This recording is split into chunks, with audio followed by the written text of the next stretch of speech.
well as what they could do with the private sector. So, Mr. President, in the coming days, this is an issue that a number of us will be working on, and I would look forward to the support of my colleagues on both sides of the aisle.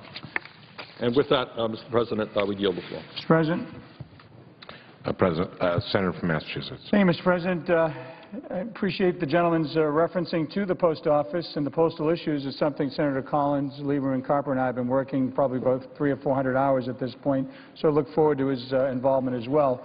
At this point, getting back to the business at hand, dealing with the SOC Act, as we've been alternating back and forth, I would ask to recognize Senator Paul. He has, I believe, 3 amendments that he'd like to offer.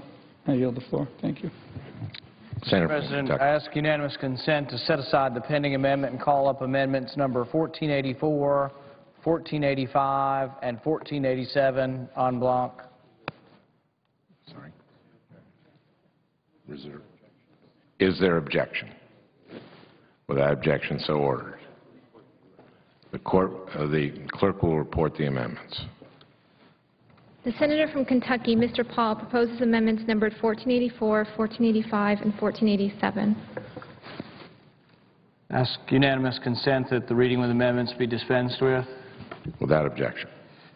These amendments are recognizing what the authors of these bills have been discussing, that people should not profit off of their involvement in government. They shouldn't profit off of special relationships. They shouldn't profit off of special knowledge they gain in the function of serving the people. Currently, there are some large donors that have been giving to this administration who have profited enormously and disproportionately. This will allow this bill to apply to the administration, and I don't believe people who are multi-millionaires and billionaires should use the apparatus of government as was used in the loans that were given to Solyndra by someone who is profiting off of their relationship and ties to the president, profiting off of people who used to work for these companies, who are now employed in the administration, and using these connections to get taxpayer money to go to private individuals. This is wrong, and this should stop. And I think this bill is a great vehicle for discussing how people in government are abusing their roles in government to make more money at the expense of the taxpayer, and I think it should end.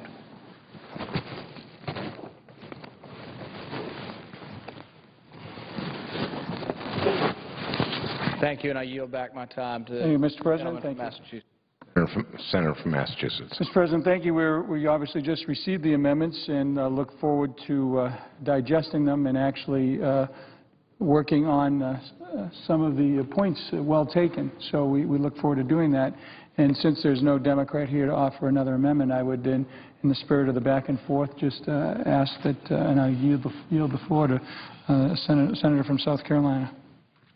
Senator from South Carolina. Mr. President, I ask unanimous consent to set aside the pending amendment, and I have amendment number 1488 at the desk and would like to ask for its immediate consideration. Without objection. The clerk will report. Senator from South Carolina, Mr. DeMint, proposes an amendment numbered 1488 to amendment numbered 1470. At the appropriate place, insert the following. Section, sense of the Senate. It is the sense of the Senate that the Senate should pass a joint resolution proposing an amendment to the Constitution that limits the number of terms a member of Congress may serve. Thank you, Mr. President. I allowed that to be read because it's so short. I think all of us know that in just about all areas of life, power corrupts. And despite the good people here in the Congress, the good intentions here, we've found that the longer folks stay here in Washington, the more likely that their associations with interest groups and other temptations often cause bad behavior. What we're working on here with this SOC Act is just treating the symptoms again, when what we need to do is work on root causes. If we bring a professional class of politicians to Washington, and we know incumbents always have the advantage in re-election, elections are not the only way to limit terms. If we want good government, if we want representation of the people, then we need to have folks represented in the House and the Senate that are from the people and not from an elite class of politicians here in Washington. That's why for years many of us on both sides of the aisle have worked on this idea of term limits. My amendment is not a law. It does not set any specific term limits for the House or the Senate. It's a sense of the Senate that says we should pass a constitutional amendment that allows the states to ratify some limit in the terms of office. We know that this would likely attract people who want to make representation a calling and not a career. So I would hope that as we look at this total bill, and certainly we don't want insider trading, congressmen and senators benefiting from their service in any personal way. But if we really want to get at the root cause of many of the problems here, many of the problems between parties across the aisle, many of the false differences, we just need to limit the terms of people who come to Washington, bring in some fresh horses from all around the country, and I think we'll get better government, certainly less corruption. I thank you, Mr. President. I yield back and note the absence of a quorum. Clerk will call the roll. Mr. Akaka.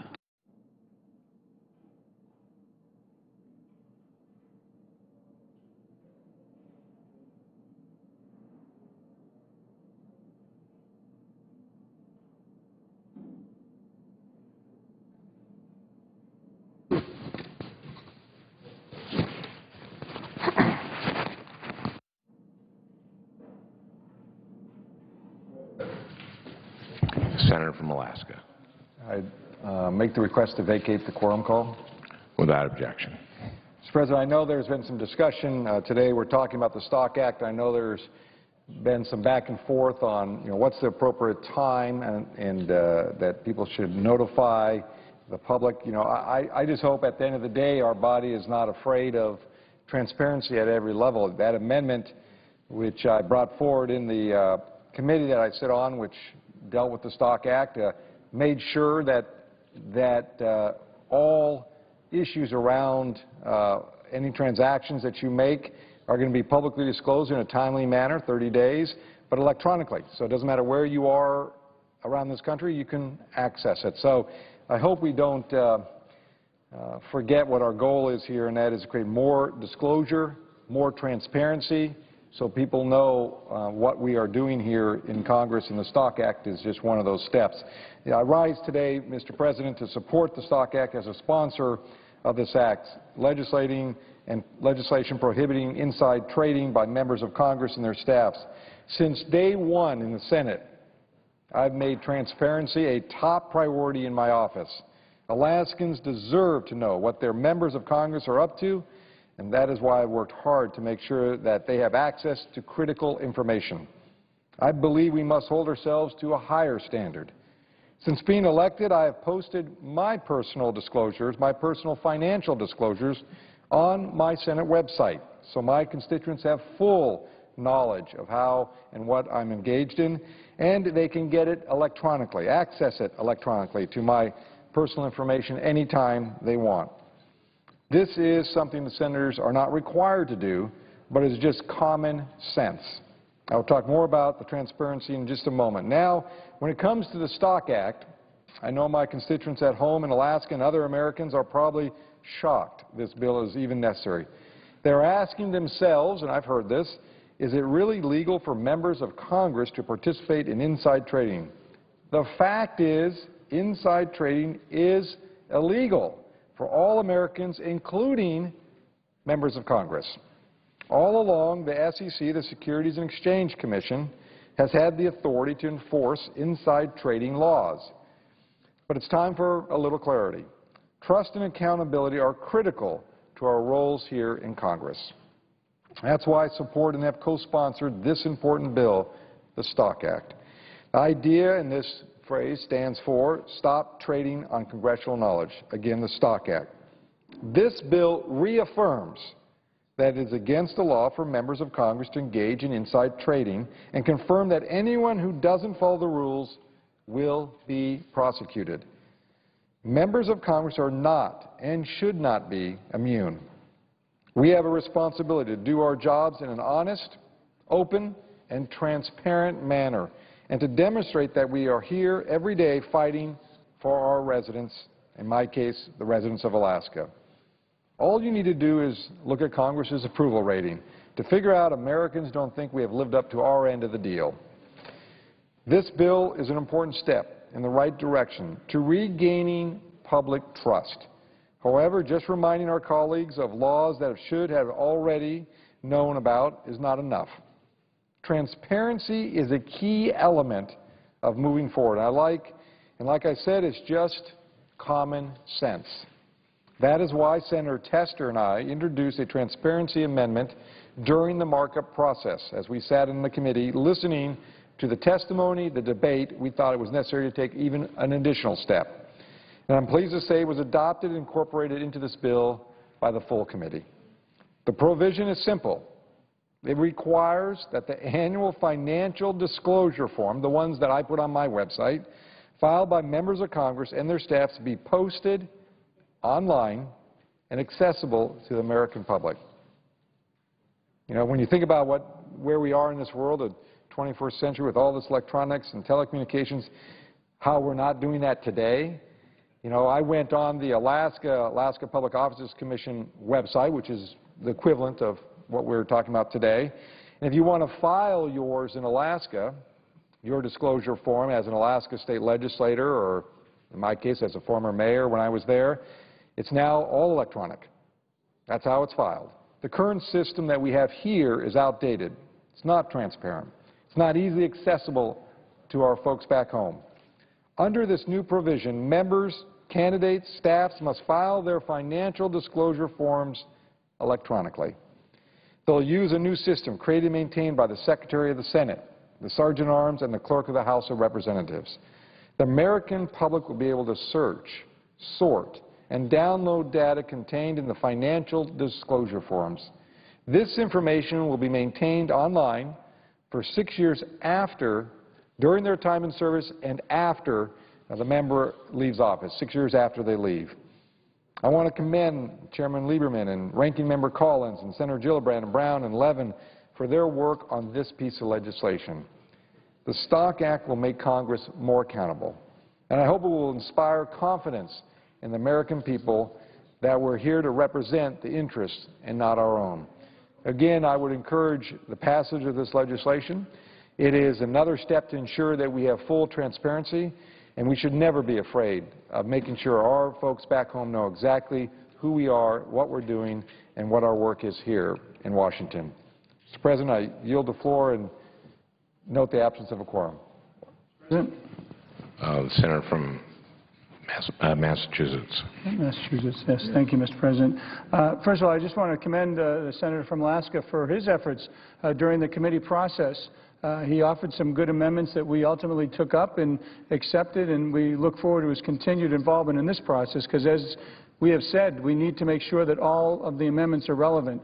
And we would hope that he would join with us and get some of his colleagues to focus on the very important issues that we're trying to work on and not get sidetracked. So with that being said, once again, I congratulate him for his efforts and look forward to working with him, and I yield the floor. Mr. President. Senator from Connecticut. I thank you, Chair. Let me just join in what the senator from Massachusetts said. Senator Begich, together with Senator Tester, offered an amendment in the committee that has not gotten as much attention as some other parts of this bill, but it will have at least as great a positive effect as the other parts of the bill, which it's so simple that it makes you wonder why we haven't. I've been quoting Dr. Seuss lately, but I won't go to Dr. Seuss on this one, but I think he did say something like, sometimes the best answers to questions that are complicated are simple answers, something like that. I'm losing something in the translation. But Senator Begich and Senator Tester require that the annual financial reports that we file, which are public documents, but for the public to see them, they or some representative have to go to the office of the Secretary of the Senate to either look at them or make copies. You know, we're in the information age, digital age, and so Senator Begich and Senator Tester really took a small step on the bill, which is really a large step for the American people, which is that the reports will now be online. and electronically filed. And everybody, not just the SEC, will have immediate access to those financial disclosure reports. Incidentally, the 30-day provision for disclosure will also be covered by that, so those will also be available. The Director of Enforcement, Robert Kuzami of the SEC, testified before the House Committee on the comparable bill that the 30-day requirement and the annual requirement for electronic filing would assist the SEC in carrying out its responsibilities. So, again, I thank the Senator for Alaska for his contribution to this bill. Mr. President, if I can just make one quick comment. You know, imagine folks from Alaska that wanted to go get a copy of the report. They'd have to find someone in D.C. to go to the clerk to get a copy, then send it over. Now, if this all passes, and we're very excited about this, they could just go online anywhere. So, again, thank you to Senator Lieberman, Senator Brown, and the other members who worked on this. We were just very honored to be able to contribute our piece to it. And, again, like you said, we're in the information age. Seems like we could actually make it a little bit easier for the public to know what we're up to. So, again, thank you for your kind comments. Mr. President, I yield the floor. Clerk will call the roll. Mr. Akaka.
We can see there on your screen on the lower left the floor managers for this legislation pending before the Senate, the Stock Act, standing there trying to figure out how to proceed with amendments to the legislation.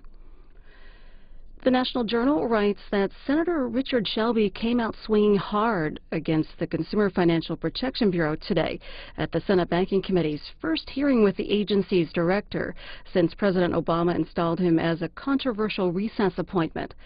Senator Shelby said that the Bureau is improperly advancing rulemaking without appropriately conducting cost-benefit analysis, considering public comment, and convening small business panels. That hearing with the Senate Banking Committee is right now on C-SPAN. You can see it on C-SPAN 3 at 7 p.m. Eastern Time, and also right now at cspan.org.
As we wait for a senator to speak, a couple of items from the Congressional Budget Office's latest budget and economic outlook that was released this morning.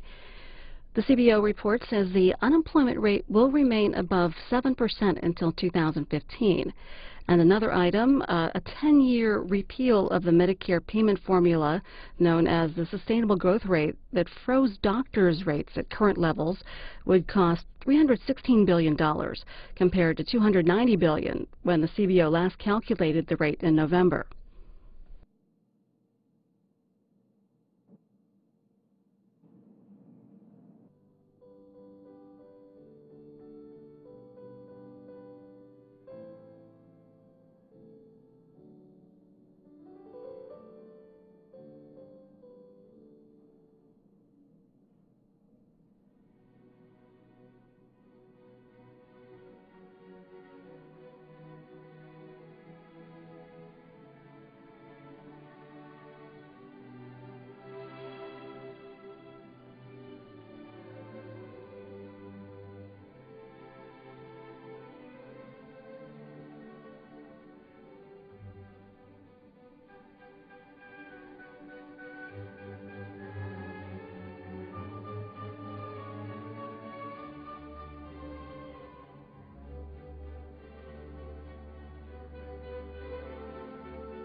Mr. Alexander.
The pending business here in the Senate, a bill that would ban lawmakers and staff from trading on insider information. We see there on your screen the floor managers for the legislation, Senators Susan Collins, Joe Lieberman, and Scott Brown, and a couple other staffers there. Congressional Quarterly writes that one possible stumbling block to the underlying bill is an amendment filed by Senators Toomey and McCaskill that would permanently prohibit congressional earmarking, the practice of targeting money to projects supported by individual lawmakers.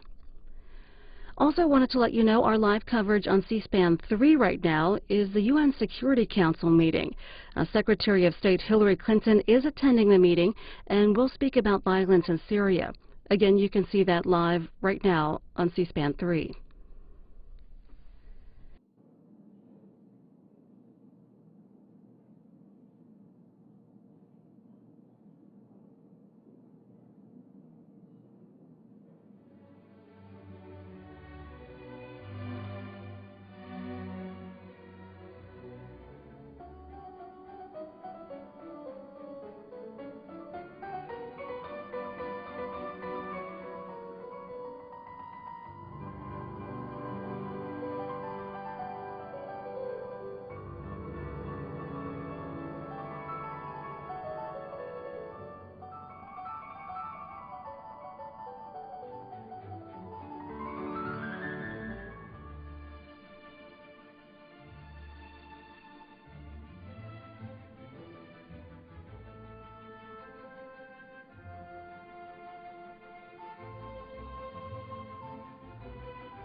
Senators have been debating amendments to the Stock Act, which stands for Stop Trading on Congressional Knowledge Act. House Majority Leader Eric Cantor held a press conference earlier this afternoon about that legislation. Good afternoon. I guess class outside day. So, yeah, in January. Who could have thought? Exactly. You know, there's been a lot of talk about fairness over the last several months, certainly as the political campaign heats up. I can tell you there is a sense among people in this country that they don't have a fair shot when they see things that have transpired, whether with their investments in the financial services community at all levels of government, beginning to hear stories about potential conflict of interest on the part of the people that they elect to represent them. And that's why I'm here today, is to say, you know, it is unacceptable for anyone, any member of Congress, anybody affiliated with this level of government or any other, to profit from insider information or from information that is not available to the public, period. And people of this country, because there is this sense out there of untoward behavior, people of this country need to know that members of Congress are living under the same rules that they are. I am glad to see that the Senate is taking up the Stock Act. I hope that they will take the opportunity this week. That is critical to increasing accountability in federal office and restoring the public space in government. I'm a co-sponsor of the Stock Act and have been working to address concerns about insider trading in Congress. I appreciate the leadership of my colleague from Minnesota, Tim Walz, over in the House, who spearheaded the bill in the Senate, as well as the work of my colleagues, including Senator Gillibrand and Senator Brown, who have shown leadership in moving this issue forward. Mr. President, no one is above the law in this country, least of all the lawmakers. At a time when Americans are crying out for leaders who are willing to put public interest before political gain, the Stock Act presents a rare opportunity for both parties to come together and pass a bill that not only makes for good policy, but that is very simply the right thing to do. Over the last few years, we've worked to restore accountability and integrity to the major institutions in this country. We've worked to rein in recklessness on Wall Street. We've enforced greater accountability in federal budgets, and in 2007, we passed historic reforms to strengthen congressional ethics laws. But I'm standing here today because we can and must do more. Those of us who have the privilege of writing the rules have a responsibility to play by the rules, to not just talk the talk, but to walk the walk. And the Stock Act is about making sure that we're doing just that. This common sense bill will strengthen our democracy by ensuring that no federal employee or member of Congress can profit from non-public information they've obtained through their position. First and foremost, the legislation clarifies and strengthens laws for regulating insider trading by members of Congress and their staff. It redefines the practice to clearly state that it is illegal to purchase assets based on knowledge gained through congressional work or service, ensuring members of Congress are held to the same standards as the people that we represent. That seems only fair. Now, some people have argued that there are already laws on the books for this, but the fact of the matter is that insider trading by members of Congress and their staff is currently not prohibited by the Securities Exchange Act or congressional rules. Furthermore, the status of trading on congressional information has never been explicitly outlawed. The resulting ambiguity has made it incredibly difficult to enforce these rules, which is almost certainly part of the reason not a single violation has ever been prosecuted. The Stock Act would clear up the ambiguity and make these laws crystal clear. It would give both the SEC and the Ethics Committee in each chamber the authority to investigate and prosecute cases of insider trading. And it would make it a violation of the rules of the House and the Senate to engage in such activity, meaning that anyone who uses their role as a member of Congress to enrich themselves would have to answer to the Department of Justice and the Securities Exchange Commission. The bill would also enforce better oversight by significantly strengthening reporting requirements. Members of Congress are already required to disclose the purchase or sale of securities and commodities on an annual basis, and the Stock Act would take these requirements several steps further. Not only would it mandate that members and employees disclose any and all transactions of over $1,000 within days of the trade, but would require that information about the transaction be published online.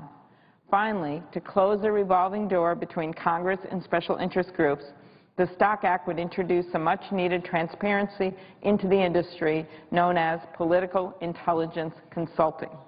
The practice of reaching out to people working in the legislative and executive branches to gain market intelligence and regarding proposed rules, regulations, and bills.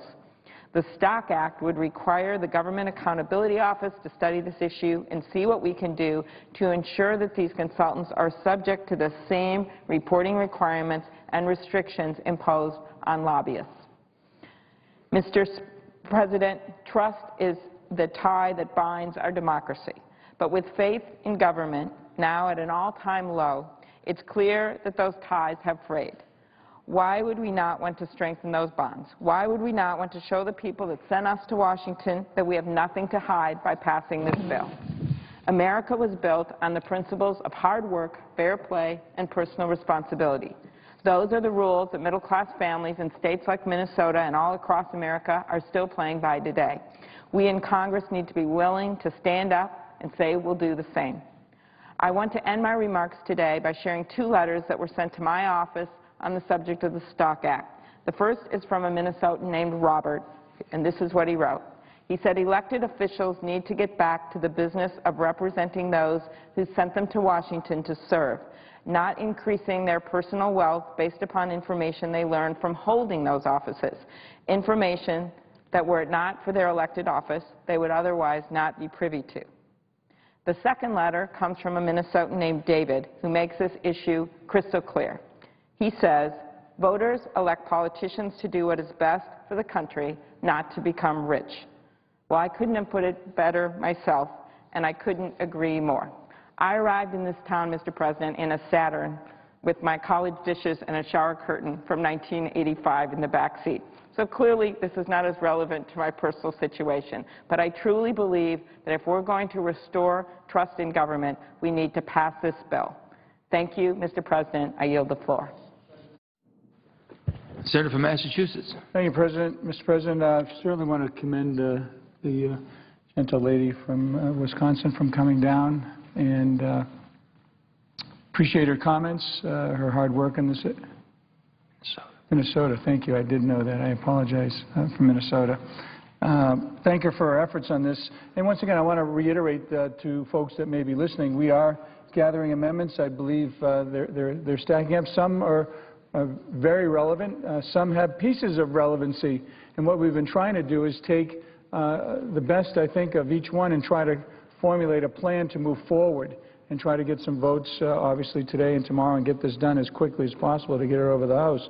But just so you know, I would once again reiterate my request to have all amendments be relevant to the issue at hand. So as Senator Lieberman, I'm not going to be quoting Dr. Seuss like he did, but I certainly want to make sure that we get a bill that actually has a chance not to get bogged down and pass very expeditiously.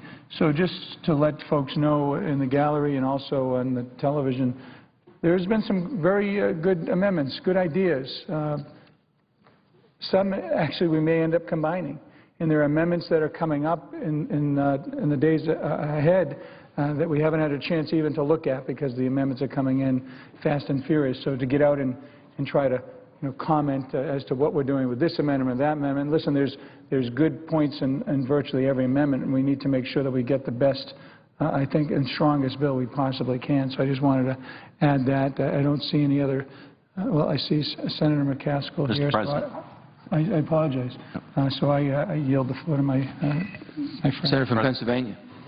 Thank you, Mr. President. And I'd like to take a moment to discuss an amendment that I think is relevant to this discussion. And I want to thank my colleague, Senator McCaskill, for her work on this topic. And it goes to the issue of the integrity by which this body and Congress in general operates, which certainly is a central issue regarding this particular bill. Our amendment goes to a particular aspect of the integrity of this body, and my concern is, in the absence of our amendment, many of our colleagues will likely resume a very wasteful, non-transparent process which is prone to corruption itself and abuse, and that's the process of earmarking. And so I want to speak a little bit about earmarks and what they are and why I think we ought to have a permanent legislative ban on the process. And let me be clear about the process.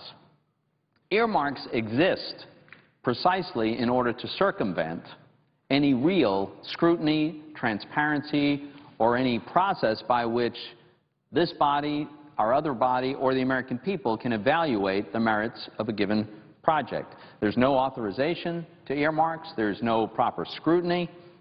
There's no competitive bidding among competing demands for resources. I think the process itself is indefensible. And in part because the process is so badly flawed, we shouldn't be surprised that it leads to extraordinary waste. And we've seen it. Some of the earmarks have become famous because they're so wasteful and inappropriate. We all heard about the bridge to nowhere. Recent earmarks include, above and beyond that, $1 million alternative salmon products earmark. There was $1.9 million earmarked for the Charles Rangel Center for Public Service, requested by none other than Congressman Charles Rangel. $550,000 for a glass museum, $2.5 million for Arctic Winter Games. The list goes on and on and on. I could go on all day with indefensible projects that got into law, taxpayer dollars that were spent precisely because these earmarks were permitted. Mr. President, I would argue that it has gotten to the point where it really adds up to real dollars and cents. I know there are those who want to resume earmarking who like to suggest that, well, it's not a big number. It doesn't really add up to a whole lot of money. Well, over the course of the last 15 years, the total value of taxpayer dollars spent this way has tripled. And in the last Congress, it reached $36 billion. You know, one of the other things that I think is particularly pernicious about earmarks is that over time, they became a currency that's used to buy votes. Because there's this unwritten law that if you ask for an earmark in a spending bill and you get it, you're obligated to vote for that bill regardless of how bloated, inappropriate, wasteful, or otherwise nonsensical that bill might be. That's a really terrible process. And finally, the fact is, it's an opportunity for corruption. I'm not suggesting that there's corruption involved in most earmarks. I'm sure there's not. But we do know some examples of some of our colleagues who, in fact, did use earmarks quite inappropriately to enrich themselves. I know of one who's in jail right now because of that. And while that is certainly the very unusual exception, the fact is a process like that is badly flawed and should be remedied. Now, as we all know, there is a current temporary moratorium in place on earmarks that has been adopted by both bodies and both parties. But that temporary moratorium expires this year. And so what our amendment does is it creates a permanent legislative ban on earmarks. And it does that by creating a point of order. Any senator can come down to the Senate floor and strike an earmark if one is inserted in a spending bill, and it would take a two-thirds vote of the Senate to override the effort to strike the earmark. It's important to note that this amendment does not strike the entire bill. It wouldn't invalidate the bill or otherwise disrupt the bill. It would surgically remove the earmark that would be offending this point of order. So as I say, I want to thank Senator McCaskill for her support in this. I want to thank Senator Coburn for the many years in which he has battled, as have others, and especially Senator McCain and others. But you know, Senator Coburn once described earmarks as the gateway drug to spending addiction. And I think he's really on to something with that characterization. See, I think it's time that we change the culture in Washington, that we change the culture of Congress. Get away from a culture that says, how can we maximize spending, which really has been the culture of Congress for way too long, and move to a culture that says, how do we maximize savings? Because when we're running trillion-dollar annual deficits, we've got to find savings everywhere we can, and I can't think of a better place to start. So if we really want to change Washington, if we really want to reduce wasteful spending, if we really want to eliminate opportunities for corruption, if we really want to change the culture of spending and begin in the process of doing these things to hopefully restore some of the American people's confidence in their government, one of the ways we can do this very constructively is to pass this amendment. With that, Mr. President, I yield the floor. Mr. President. Senator from Missouri.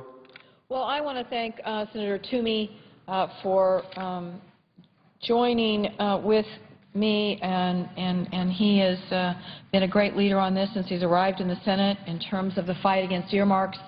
I want to thank him for that. I also want to welcome him to our band of warriors in terms of fighting the earmark culture in Washington. It has been a fairly small number of senators since I arrived here in January of 2007. And I'll be honest, the senator has spent some time in the House, so he was more familiar with the process of earmarking than I was when I came to the Senate. I didn't really understand how it worked. I didn't really get it. And I don't think until you've gotten here and watched it from the inside that you truly appreciate how flawed this is in terms of a way of distributing public money. It really is going in the back room and sprinkling fairy dust. It really is a process that has more to do with who you are and who you know than merit. Now, have there been lots of projects that have been funded that I've supported? Of course. And did I make a decision, a difficult one, to not cherry-pick certain earmarks during my career to go after with amendments on the floor? Instead, I have tried, from the day I got here and realized the process, to reform the process. Not just to say, oh, let's find this one earmark in this bill and gin up an amendment on it, but rather, let's try to stop the process in its entirety, because it makes no sense. And that's what this amendment does. It actually will stop the process in its entirety. Now, why do we need it if we have a moratorium now? I mean, frankly, when I first started saying I wanted to do away with all earmarking, I was laughed at by members of this body, directly and indirectly. And sometimes I felt like people were patting me on the head and saying, now go away, you have no chance to do this. And I'm proud of the fact that we've gotten a moratorium now. But the truth is that there are a lot of members of this body that want to go back to the old ways. And I think it's very important that we do a permanent ban. And I certainly thank the senator for helping with this. And I think the amendment that we are working on together will make sure that we don't have what happened in the House this year. Sure. Senator from Pennsylvania. Thank you very much for yielding. I just wanted to touch on a point that you just made that I think is really important to underscore, because I think you and I would agree without hesitation that there are any number of earmarked projects that probably had very good merit. This is not at all to suggest that every earmark that's ever occurred had no merit. That's not what this is about. What we're criticizing here and what we're trying to change is a very, very badly flawed process that permits a great deal of projects that do have no merit to get funded that wouldn't otherwise be funded. Those that have merit, and goodness knows there's all kinds of projects, especially I think of transportation projects, that ought to be funded, but they ought to be funded in a transparent and honest way, subject to evaluation by an authorizing committee, subject to competition so that those projects that have the greatest merit and the greatest need would be funded first. That's what I think what we're trying to get at here, and get away from this process where an individual member of either this body or the other body, you know, in the dark of night can drop in some specific provision because he or she wanted it, without it being subject to the proper scrutiny and evaluation and competition that the taxpayer deserves. And I just wanted to underscore that point. I appreciate your work on this and the message that you've brought. Thank you, Senator Toomey. And I would tell you that I think too long, too many senators believed that the measure of their worth as a senator had everything to do with how much money they were bringing home. And I've got a new idea. Instead of the measure of your worth being how much you can spend, I think the measure of your worth ought to be how much you can save. And this place turned on the notion that if you stayed here long enough, then you got to be an appropriator. If you got to be an appropriator, then you got more earmarks. If you got to be a ranking on a subcommittee of appropriations, you got even more. So, you know, and then I found out about honeypots. I didn't even know about honeypots till I got here. Honeypots are, and I don't know, Senator Toomey, if you're familiar with that term, but let me educate you about what that term means. A honeypot is what the ranking minority member and chairman set aside as their special pot of money that they get to spend on earmarks that is greater than everyone else's. And some of the appropriation subcommittees have honeypots and some don't. And the very notion that we're deciding how to divide up the money based on how long you've been here, what party you're in, what committees you serve on, you know, that's not the way you spend public money. You spend public money based on merit or on a formula, based on how many people are in your state. And one of the other things that drives me crazy is this talking point against doing away with earmarks. Well, we can't let the bureaucrats decide. We can't let the bureaucrats decide. We can't let the executive branch decide. It's the power of the purse.